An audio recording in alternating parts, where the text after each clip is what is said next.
This here is Dakota. One of Dakota's issues is she's a little bit of a resource guarder with foods. Her guardians can't really touch her when she's eating. Been bit when she tried to, we tried to touch her when she was eating, right? Okay. So resource guarding is a natural thing for dogs to do in the wild. They want to have to, just like us, if we protect our stuff, if somebody comes up and tries to take our stuff, we protect our stuff, same sort of thing for them. So what I want to do is, I just got to explain this a little bit. If I have this is mine. If I give it to her, it's hers. If I hold it like this and let her nibble on it, then it's ours.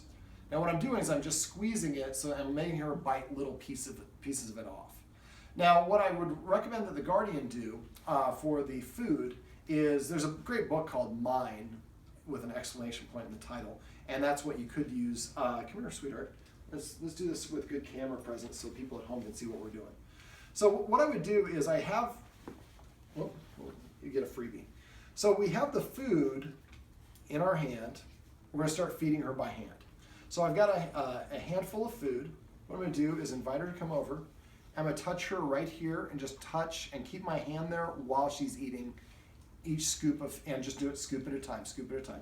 Eventually, I want to get to the point where I'm kind of massaging her a little bit. Don't do it while you're leaning over her. That can be a domination move. And I'm going to gradually get closer and closer eventually until I can be scratching her right here while she's eating out of my other hand. So first stage, we want to get her used to our touch. Right over here. Come here.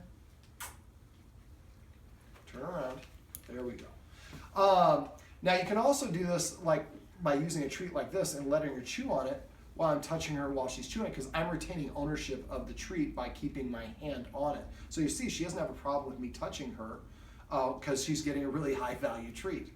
So this is the first stage, is getting her used to us touching and being close proximity to her when she's eating her food.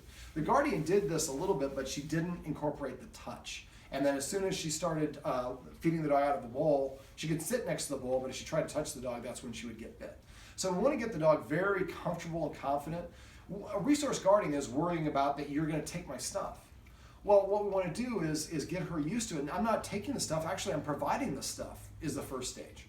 Second stage is when we get to the point where we actually are going back to the dog eating out of the food, out of the bowl. What we want to do is we want to give the dog the impression when a human approaches your food, they're not going to take your food away. Matter of fact, they're going to make it better.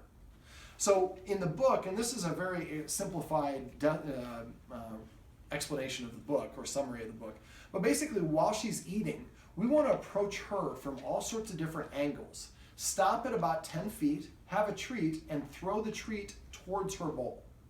So we don't actually get close enough for her to feel threatened. So if you get to the point where it's 7 feet and that's when she starts growling, then we want to be at maybe 8 or 9 feet away. So we approach from, and we want to do this from a whole bunch of different angles. This is not going to be happening in just with one meal. We're going to do a whole bunch of angles. So I approach, I toss the treat, and then I walk away.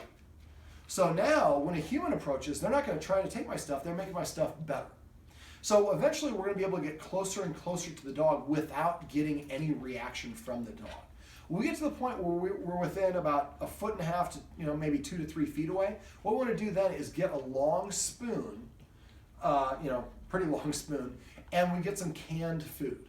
So what we do is we let our dog start eating, and then we approach it, and by this point the dog is comfortable with us approaching because we've been tossing these high value treats. Now when you toss high value treats, they should be better than the food that your dog is getting. I like using Tricky Trainer's chicken liver. They're soft, they have a tremendous smell. As you can see, I can get her attention just from the smell. Smell is everything to dogs. And so these are better quality than the food that she has. So she's like, yeah, please approach me. When we get to the point where she's comfortable with approaching, then what we do is with that long handle spoon, we scoop up some wet food, canned food, and we plop it into her bowl, and then we walk away. So now when the human approaches, they continue to make my stuff better. So by doing this consistently, and again, if you get the book Mind, she talks about doing it in deprogram. When you're approaching the dog, when you're tossing the treats, you should be approaching from the front, from this angle, from that angle, from the side. Not from the back so much, that you can do from the back, but eventually. But the idea is we want the dog to get more and more comfortable with us around them, and also see it as a positive when we approach them, not as a negative or something to be concerned about. All right, so this is a quick summation of how we can help our dog when it has a problem with resource guarding.